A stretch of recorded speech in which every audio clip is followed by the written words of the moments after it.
hat policy has been an issue for many teachers and students ever since the policy has been in effect. Most students know that hats aren't allowed to be worn during school, but some still try to get away with it by wearing them during class and through the halls. So we decided to ask some teachers and students their opinions on the hat policy. How do you feel about the hat policy?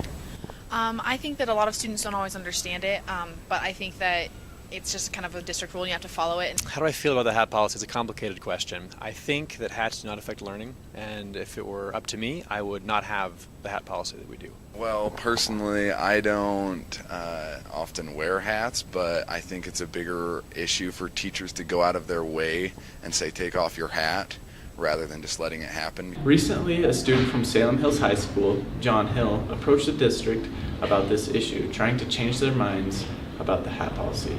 So I understand that you went to the district recently. How did that go? Wonderful, actually. Personally, I think 3 of the district members approached us after the presentation. They hugged us, said that was wonderful, you guys did a great job. The points were wonderful and the reactions were great. So overall, it was positive.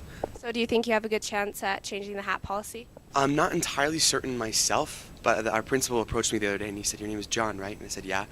And he's like, you went to the district for the hat policy? And I said, yes. And he said, you must have done a really good job because we talked about it in our meeting last night. And I said, really? And he said, yeah, it's happening. How do you feel about one of your own students approaching the district about the hat policy? I'm grateful that they did it. I thought they did a great job. I've heard a lot of positive feedback from the superintendent, and they went over and did a good job. So hopefully they're looking at it and they'll make some adjustments. Can one student change the district's mind about a policy that's been around for years? It's happened before with the facial hair policy, and it could happen again. Don't forget that the students influence the district's decisions more than you think, so don't be afraid to try to make a change.